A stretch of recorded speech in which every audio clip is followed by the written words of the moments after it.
Hi, this is Dr. B. It's a couple of minutes to 1 p.m. on Tuesday, the 7th. I tended to get a lot of these things up on over the past weekend, but it's been tough several days for the old guy, and I haven't been able to catch up to things. So I'm going to apologize in advance. You can hear my voice is kind of shot, but I'll do the best I can. If I run out of gas, I'll just stop, and you'll wish me well, and I'll try to pick it up at a later time. Number one. Number two, I already figured out what it was.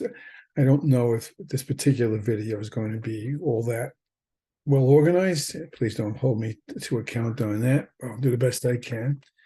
And a couple of health things were kicked up that kind of caught me by surprise.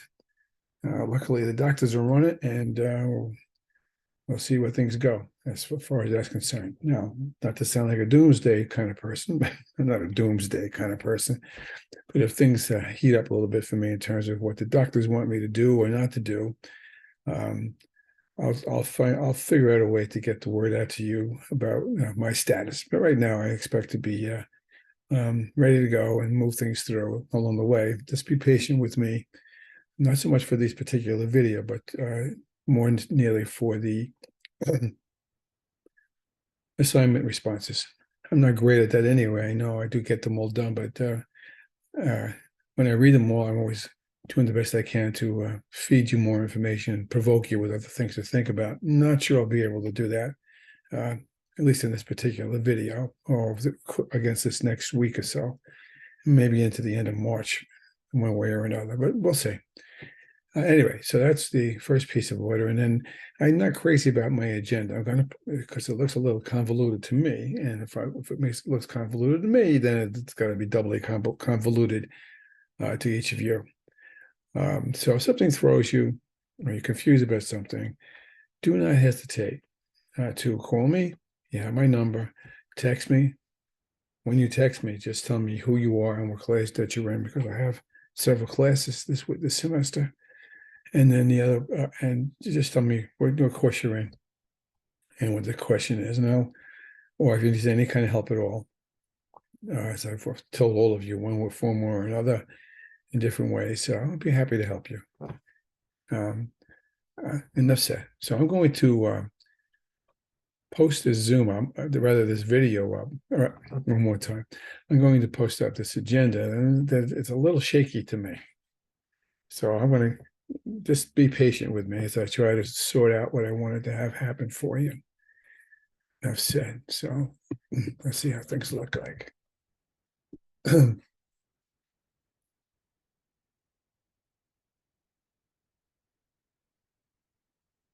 Well, it would help if I could find the agenda, wouldn't it? So I don't even know where my agenda is. Here it is. It's on the other side of the screen. So don't get old.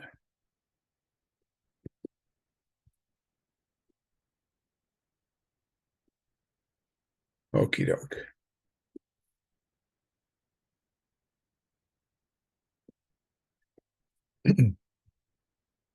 YouTube link video 1. I dated it from the 1st of March to the 10th.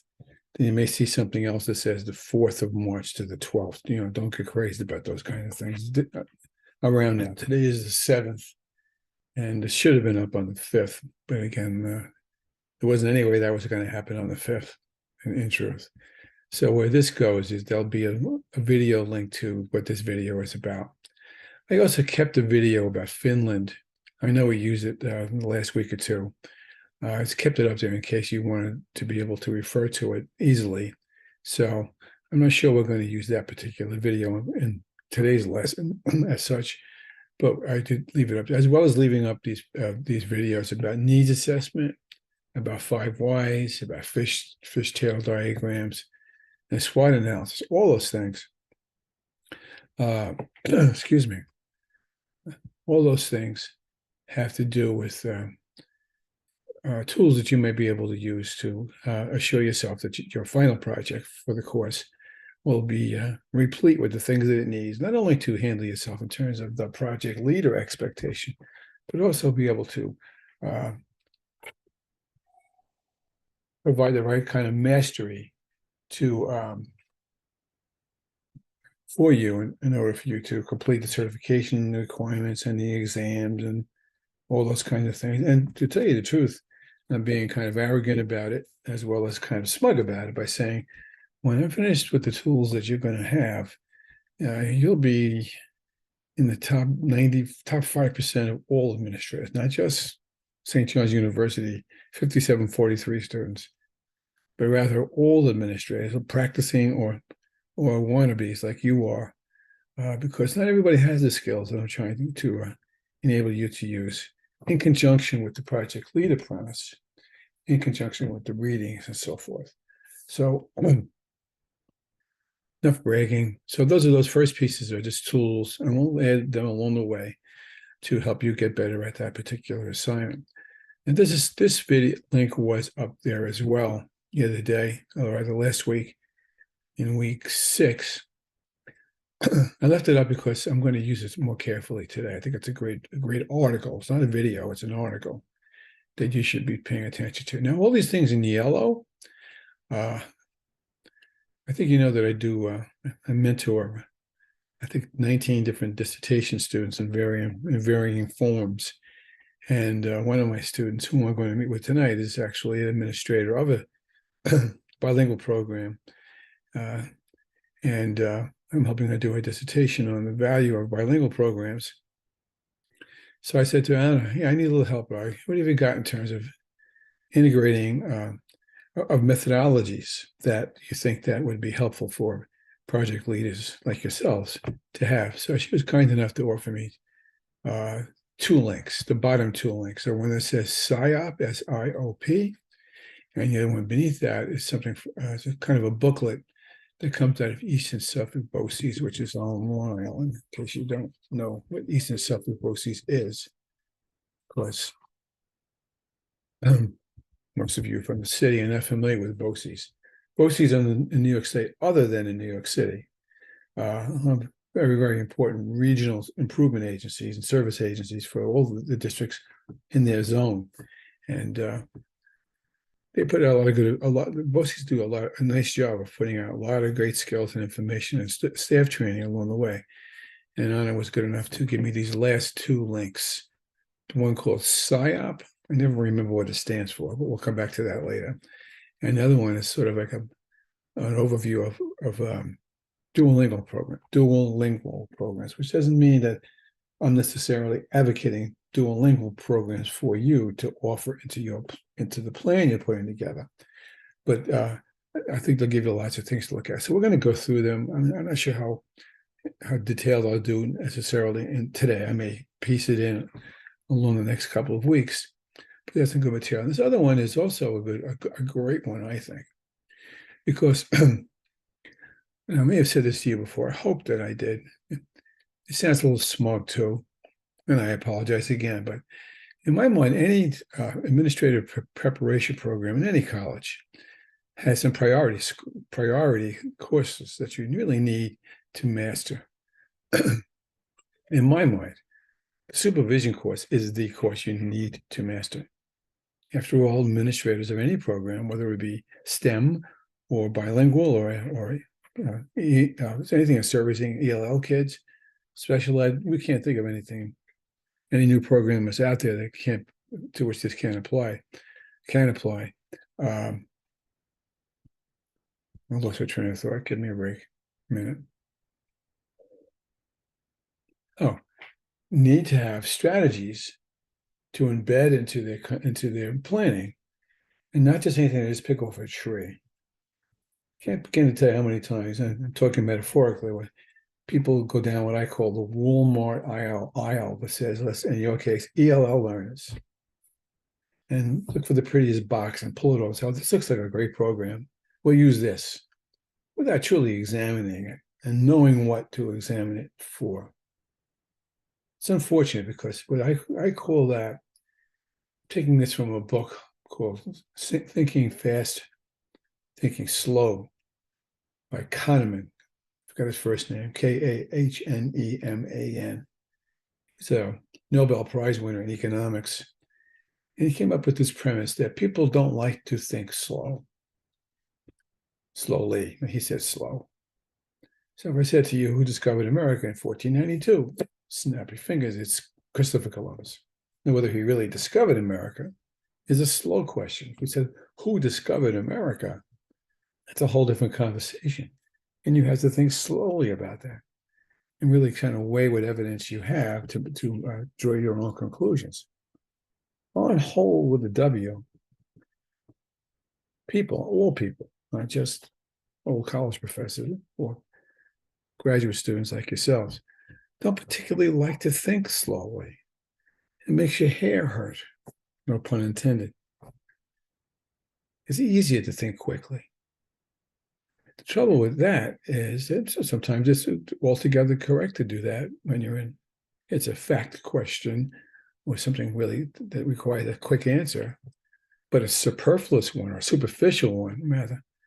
But when you need to really get down and dirty and look what lies beneath, I call it getting your fingernails dirty, it's a different story. That is a different story. And now, to come back to the point I was making a moment ago, the most important course that you take is supervision. Your job, you're getting paid to assure yourselves that the people who work for you in an ELL program or in a school building program are the best teachers you can have to teach the children whom you serve. Another way to look at it is sometimes they're not always the best teachers, but that doesn't mean that they're lost courses and you have to fire them yesterday. It's not really all that true, all that often, that you have to fire somebody because they don't get it right away. Lord knows I would have been fired if that were the case back before any of you were born, he smiled. Which doesn't necessarily say that I'm John Dewey now, but I have learned a few things along the way about what good instruction looks like. And I was fortunate enough to be supervised by a principal who knew how to nurture people, to grow them, to have them take advantage of what training they could get from any number of places to make themselves not just adequate teachers, but good teachers, but master teachers. Now, the burden on you as prospective professional or personal, prospective project leader teachers, burden on you is even that much more because you have to assure yourself that not only can they just teach, but they have to also work themselves into a innovative sets of program expectations and strategies to do that. And you need to know how to do that. If you don't know how to do that, how do you nurture the people who need to be nurtured besides yourself?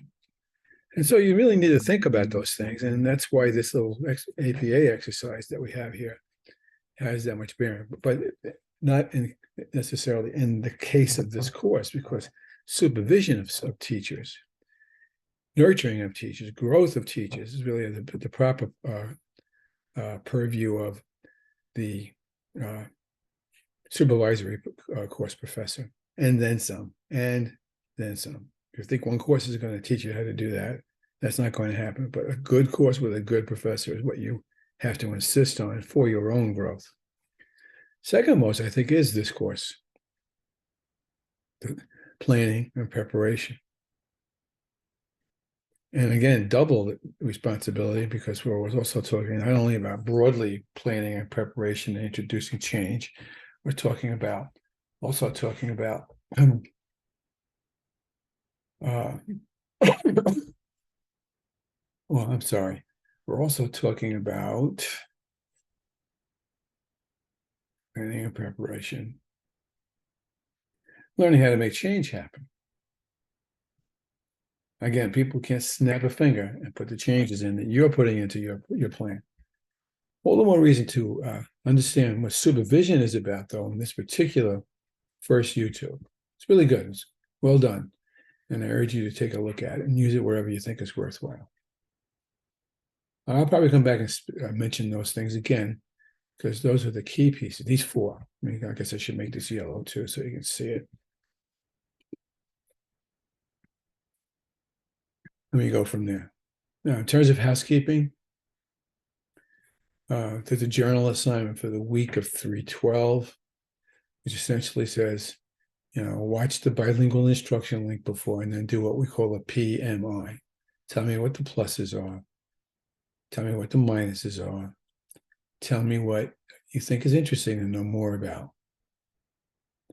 I'll even give you the option, but you have to identify when you put the journal up that you may have decided that you just didn't want to use the Leithwood article, but you instead chose one of these other 3 videos, and that will be fine with me too. So I'll give you some leeway there. All right. So it's what I call a PMI, plus my interesting. And your discussion question goes something like this. If the viewing classes video posted Sunday, which didn't happen, all right, that's this video. Identify one common thread that seems to run through this lesson, that seems to connect Koza to Tomlinson to Follin. What do they have in common? What are you seeing? What's beginning to congeal with you as such? Okay, let me slow down for a minute. Now, in terms of content, I'm going to speak a little bit about a model for differentiation and integration instructional design. That would be these last two links, the SIOP and the BOCES one. I'm not going to read all of it at you. What I'm going to do is point out the highlights in both programs. And then you need to do a couple of things. The first thing you need to do is to think about, where can I fit these into my plan? Can I fit these into my plan? That would go for any of the things we do in the class as well, but then more specifically today, these 2 premises. Where can I really come up with strategies that we have been research tested? Obviously, they wouldn't be here if I wasn't assured that they were viable, effective strategies. And how do I make them work in a building that maybe doesn't know anything about these things or has done them poorly or inadequately? Have implemented the change, in quotes, badly. Okay, so come back to this. We're going to talk about those premises. I'm going to mention the premise of culture again with a small c. I'm deliberately going to take this capital C to a small c. So I'm not talking about the cultural roots of the students, where they may be coming from, who they are. I'm talking about the culture of the organization. I mentioned briefly about PLCs, and then I'm going to do Koza, chapter 3, Follin, chapter 6, and Tomlinson, chapter 5. Next week, okay, I forget who asked you, one of the students asked about this. Next week, all right, that would be, I guess, Friday is the 10th. Let's say from March 12th forward for that week. Let's say the 12th to the 19th. I'm going to, somebody asked about this, I'm going to just continue that chain. Koza, chapter 4, Follin, chapter 7, Tomlinson, chapter 6. Now, what I want to do before I do anything else is just come back to this model assignment. Some of you may want to put your finger in your mouth and say, he's not doing this again. But I'm going to keep doing it until I'm satisfied that everybody knows what they're talking about. Because this is not something that you've done. This is not a skill. It's a skill. Well, it's more than a skill. It's something that you've done with any kind of regularity, if at all, most likely never at all. And it's a skill set. More importantly, is what lies beneath the skill set, the kind of strategizing, thinking that you need to pull into place to bring that together. Okay, so let's go through it again. I'm not going to read the plan at you again. You've heard that or seen it enough times. There it is again. That's number 1. Here's the model again. I do apologize for reading at you again. First of all, would be someone emailed me the other day about whether she could use discipline. I said, of course you could use discipline. Of course, if that's a problem and you want to improve it, of course you should use that. Just be sure that the problem that you're seeking has some kind of project leader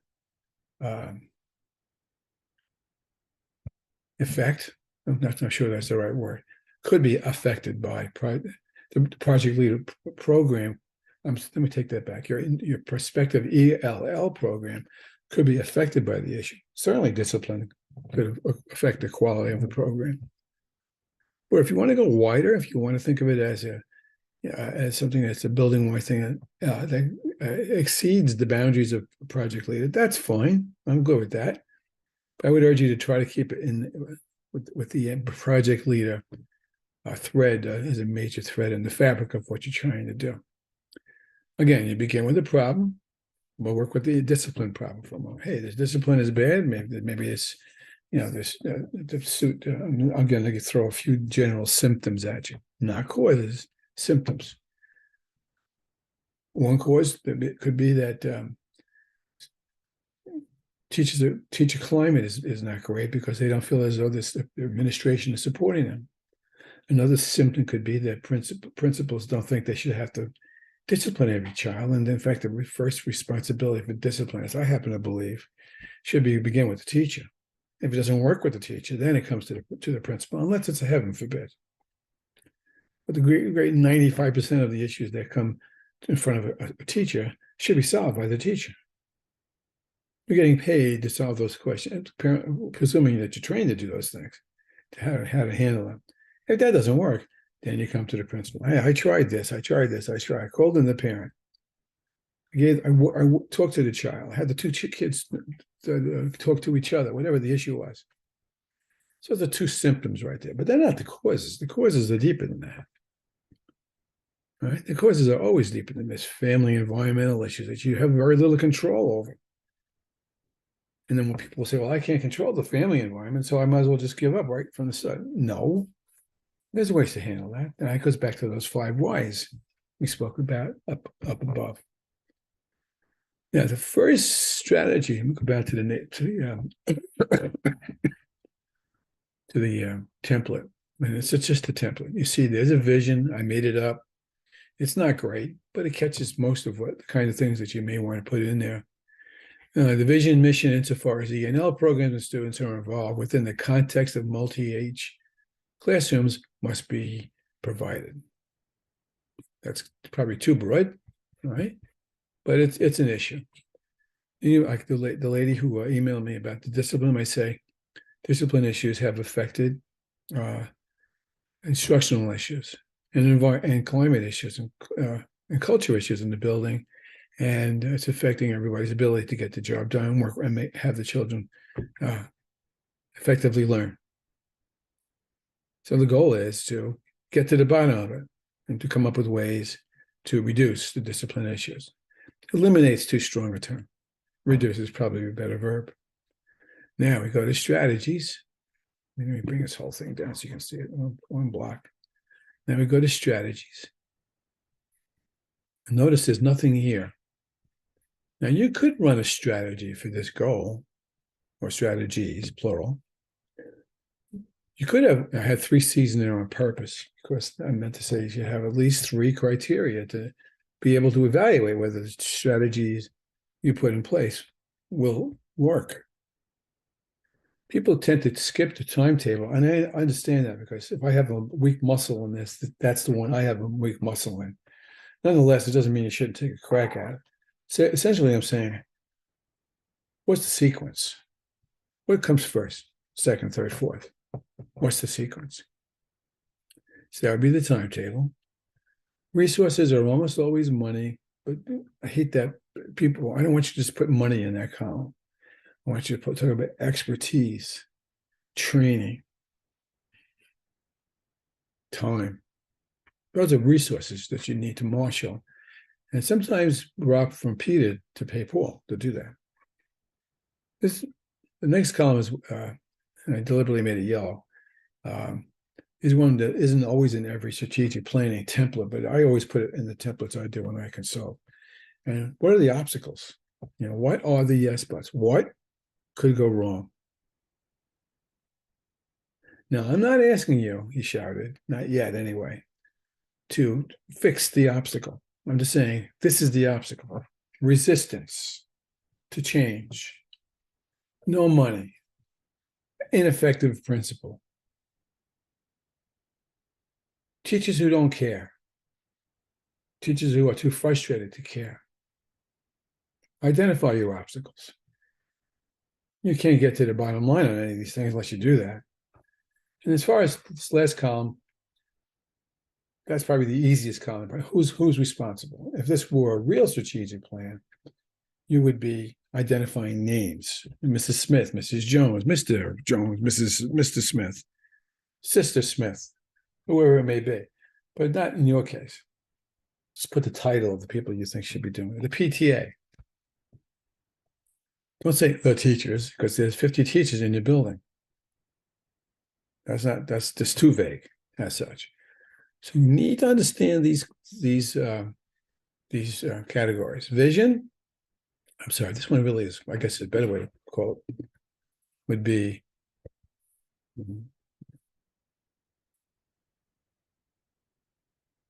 what is the goal? One goal, not 100, one goal. What are the strategies? At least 4, 3 to 4, hopefully 5. If I had a magic wand, I'd wave it at you and say 5. But I also understand that it may overwhelm you. So 4 to 5, 3 to 5, depending on the quality of the strategies. How will you measure each strategy? Each strategy. And again, what's the sequence? What comes first? What do you need? What are the yes buts? Who should be responsible for seeing to it that the strategy is done? Now, this next column, I only have 1, 2, 3 strategies here. You should have at least 4. So you put one in just so you can see it that way. Insert row below. It's not hard. So now we have another one there. And that would be the first thing you put, this is not negotiable. The first strategy beyond the goal strategy is you're going to do a needs assessment. How will you assess the need? What's going on? What data do you have? Watch that video I offered up higher on the top of the agenda in last week's agenda, how to do a needs assessment. Yes, you can do a survey. I don't recommend that, by the way, but yes, you can do a survey. You can do observations. You can have small focus groups. You can look at the data and say, well, we have, on Fridays, we have 100 more discipline referrals than we have on the rest of the week. Something's wrong with Friday. But you can't see that unless you have the data in front of you. I used to be a dean of a junior high, and it was a place where there was one place, I hope you can see my fingers here, rather, 3 hallways intersected. Science wing, the regular classroom wing, and the art wing all came together in one spot down in the back of the school. The teachers were not standing in the middle of that corner supervising the students on class breaks. And it was mayhem in there. I would say easily half of the fights and problems we had was in that one spot. So Mr. Smarty Pants did a little graph and show where the fights were breaking out. Hello, they broke out there. Now, one thing I had to do was be there myself between periods, let alone me, standing in between kids. That probably had some influence on reducing the number. But I also had a couple of teachers each day would come in and stand next to me to keep things quiet. And lo and behold, that's how easy it was, because the data showed us that it had to be taken care of on that count. So you need to recognize what kinds of needs assessment you're going to have. That's a skill that most principals think that they have, most building leaders think that they have, most chairs think that they have, but they don't necessarily practice what they preach in terms of getting their finger on the pulse. I just came from 1,000 doctors in the last couple of days, and they asked me some of the same silly questions. But what they were trying to do was gather data about my needs. Okay. And we go from there. So that's what a doctor does. A doctor looks for the symptoms, tries to find out what's going on before she gets to the root causes, which is the next strategy. How are you going to put that? We're going to identify root causes. How many root causes, he asked. Well, that goes into this column, 3, 5, 10, however many it takes. All right. How will you know that they're real root causes? Well, we use 5 whys. We use fishtail. We did a lot of questioning. We did a lot of interviews, and we got, here's what we've got. So we know what these root causes seem to be. And then if you think about it, that works backwards towards to the strategy itself. All right, now this box probably is in the wrong place. Let me take this out for a minute. I'm going to put that one here. So these kind of go together, but you can see where I'm taking you now. Do we need assessment? How do you do a needs assessment? What will the root cause tell you? And then we begin to target root cause issues. Now, that goes back. I'm going to come back to this in a little while. Hey, I'm feeling better. Aren't you glad I feel better now? I can bore you for another however long I can need to bore you. That goes back to all these little things in yellow up here. And I'll point them out in a little bit. Okay. All right. I don't want to make you dizzy with this, but and now I'm going to go back up to this list, making myself dizzy. So you begin with a problem. You generate a SMART goal, specific, measurable, achievable, realistic, and targetable. Which isn't, and by the way, the one I have in that chart is not a great SMART goal. Then you come up with a SWOT, you come up with a needs assessments, plural. One of them could be a SWOT. Another one could be a culture analysis. And again, I'm going to drop that capital C to a small c. And what's going on in the hearts and minds of people in that building? What's underneath their thinking? You may want to do what they call a structural analysis, which that comes up in a theoretical class. I could do one for you, but not don't have to do that one. What root causes begin to kick out? And what are the patterns from all these things? What are the themes that you think you see? Are there discrepancies? It's a good time to do a SWOT analysis here. And again, there's another YouTube on that. So what are the strengths of my building and why are they strengths and how did they become strengths? What are the weaknesses of my building? Why did they become weaknesses? What can I use from my strengths to strengthen the weaknesses? What opportunities for goals, for strategies can you pull together? That's the yo. And what threats do you have? What's in the way? What obstacles do you see that are in the way of your thinking? Then you get to, okay, now you know what? I may use a PSYOP approach, or I may use a duolingual approach. And I'll come back to that in a second. And what you do is, you're going to, in this column here, this second column, going to give me 2 or 3 more strategies, things you would do to solve the potential root causes you suspect after you've done all this homework. Trouble with leaders is they don't take the time to do this. Oh, we already know what's the matter. We know that. Right? We can't be bothered doing that. Thank God my own doctors this past week plus didn't play that game out. I would hope doctors for you, when you look at you, don't do that either. They don't necessarily snap at the first solution they think they see, because it may not be the right one.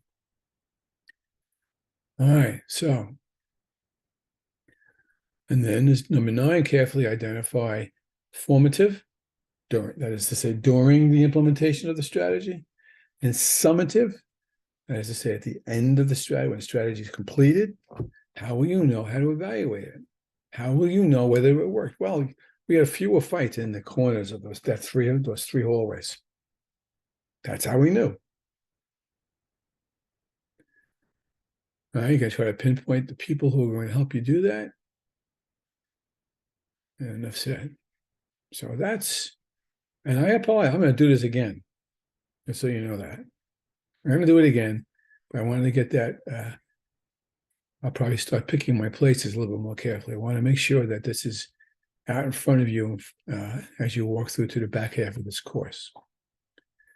Now, before we go to any content, let's take a quick look at these particular videos. Well, yeah, this one's not in the video. This is an article. Keith Leithwood is a well-known educational administrator and researcher. And this is good material.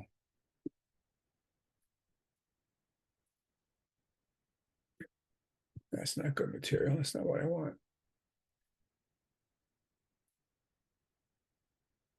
Shucks. Okay, I got to do this from a different way.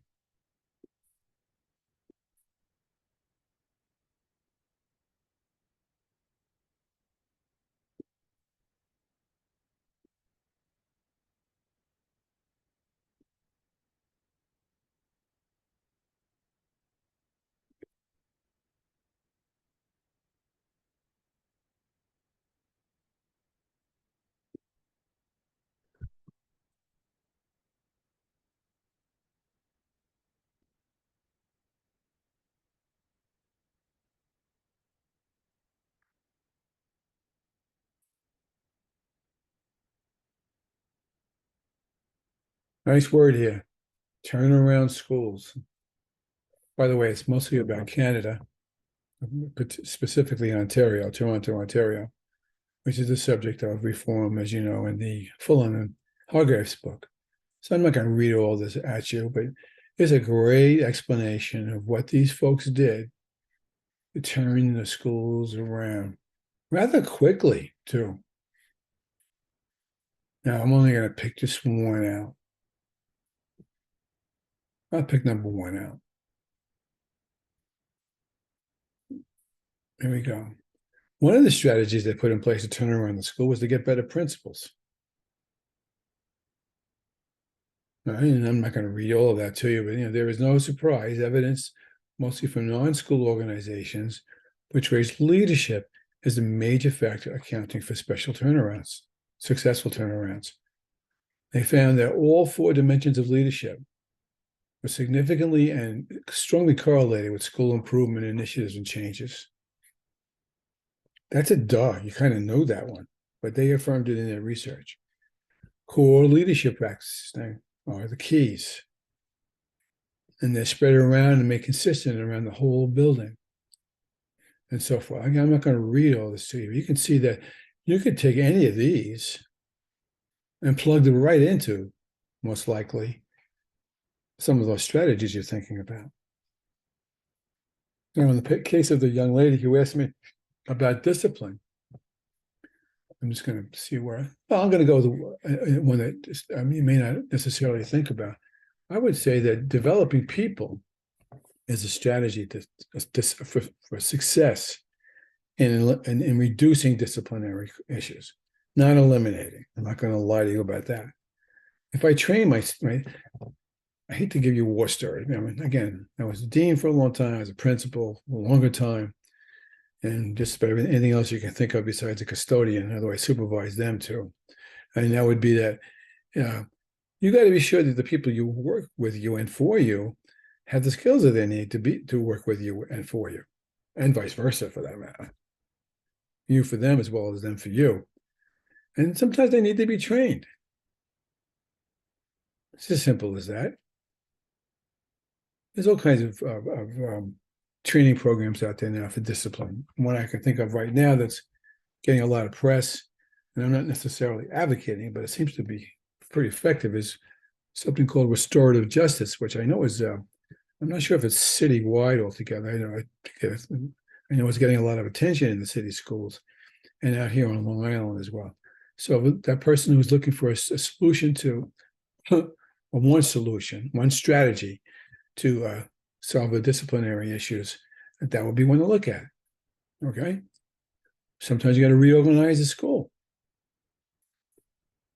Maybe you take a wing of the teachers there and you say to them, I'm putting you in charge of everything that goes on over down there, instructionally and discipline-wise, behaviorally. You'd be surprised how teachers will step up and once they're empowered, to take charge of things that you trust them to do. That's another quick example. So that's Leithwood. I just wanted to make sure you saw that. Give me a minute to pull up another video. I'll pull up a video. Now, the video I'm going to bring up is, I really like this video, by the way.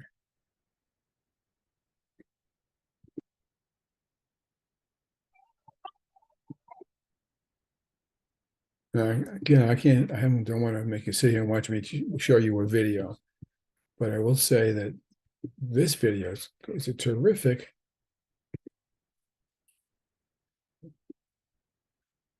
I'm just going to play for like, is this it? No, the commercial is still long.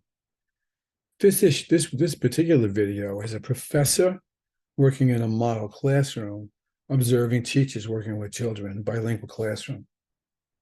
And how this teacher, who's obviously a master teacher, knows how to work around and have already set these children up for success in small groups. Really a nice job. Now, you may say to yourself, if I'm more nearly concerned about the instructional issues of project leader business, there's all kinds of hints in here for that. Take advantage of it. Or create something of your own, but it reflects some of that. All right, so now I go to the next one.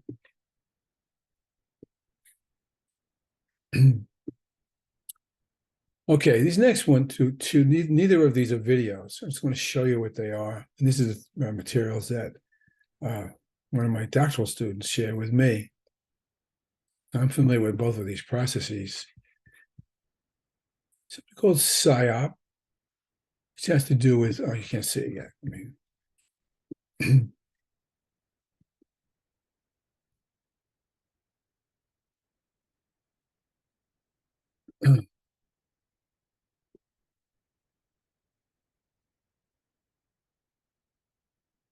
PSYOP lesson activities about how to look at all the templates here. Activity templates, opinion templates, how to use a model to address language demands of a CSS meeting. PSYOP stands for Sheltered Instruction, Observation, and Protocol. So this is another process. This is another process intended to show you models and strategies that you can use to improve instruction.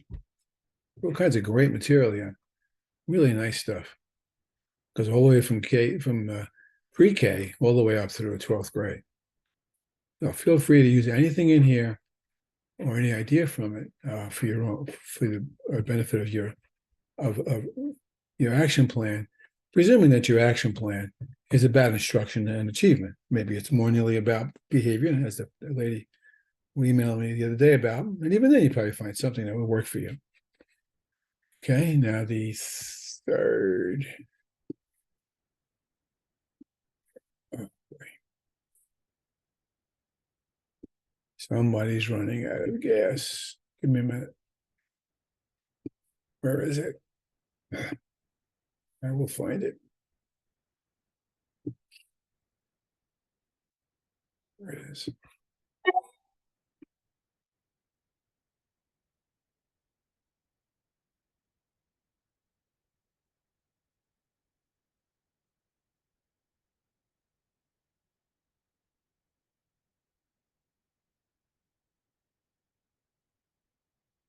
Oh, I know I can't get it. All right, give me a second.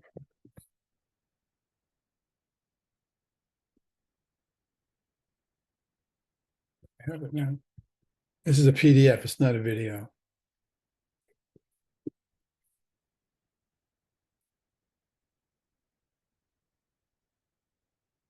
That'd be a better way to share a screen.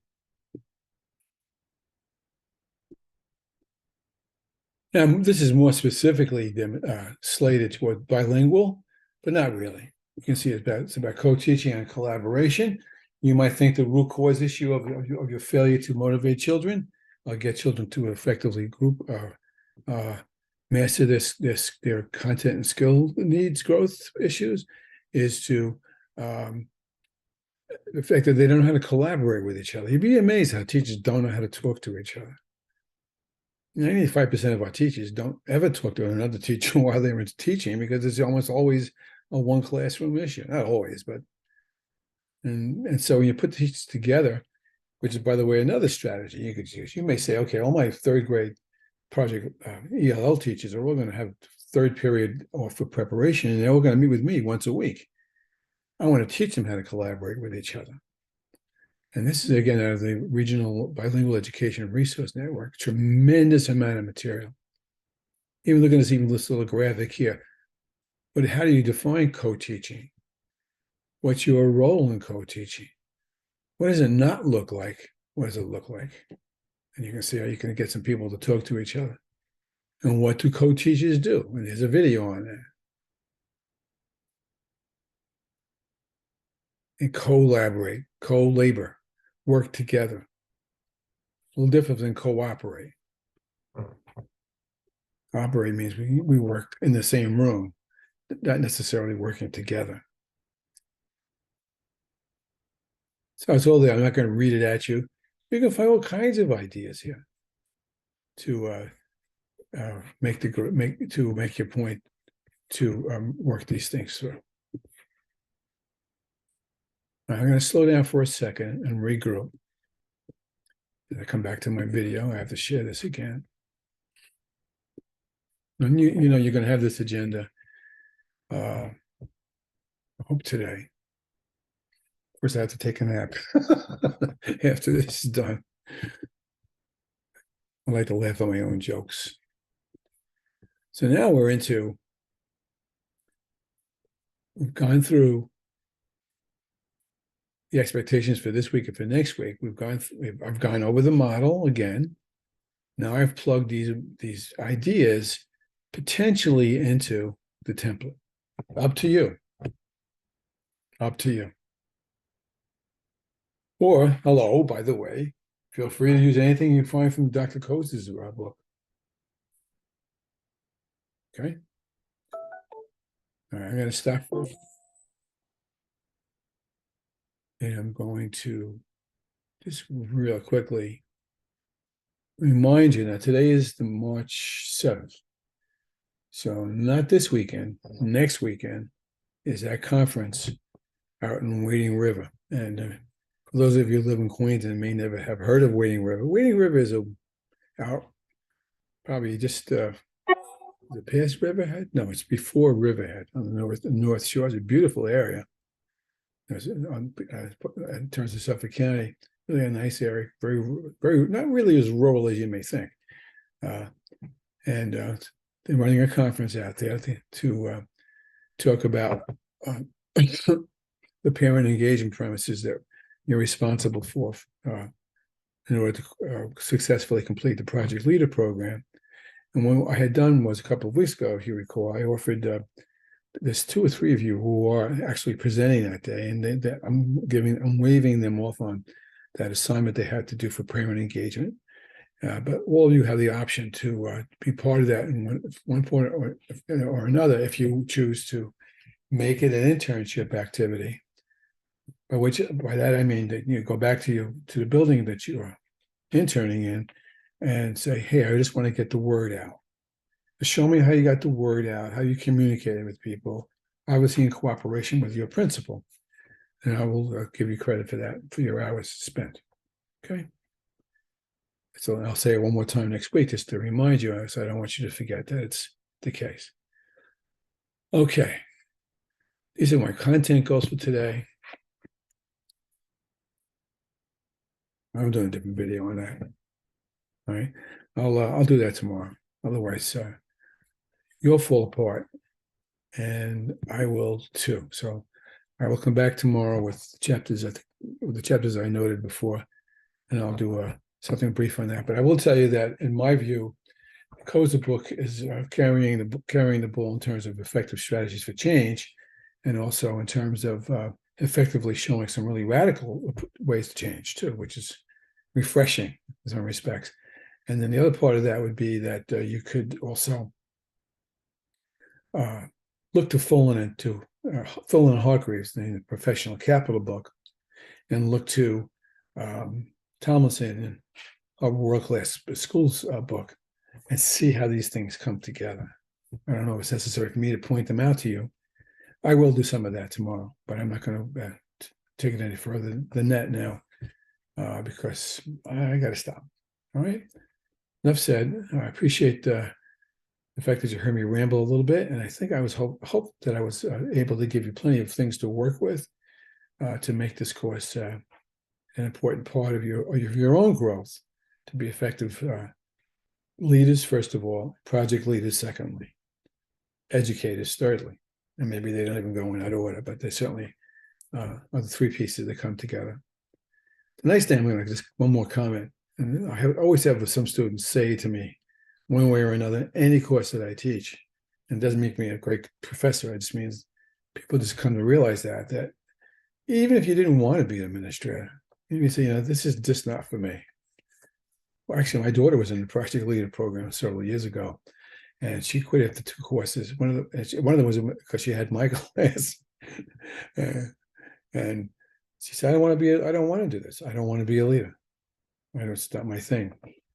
So I, to this day, still disagree with her, but she backed out. Sometimes people will do that. No, this is not my thing. However, even if it isn't your thing, and you yet nevertheless have come through these programs and learned more than you probably ever thought you would learn, you have a different perspective on education than you had before you walked in the door. It will change you as a teacher as much or more than you're having acquired the skills to both be a building leader and more specifically a project leader. That's a money back guarantee. Okay, I'll see you tomorrow, but I'll do a quick thing tomorrow on some content pieces, but I think we've gotten some good material done today. And with that, signing off, taking a nap.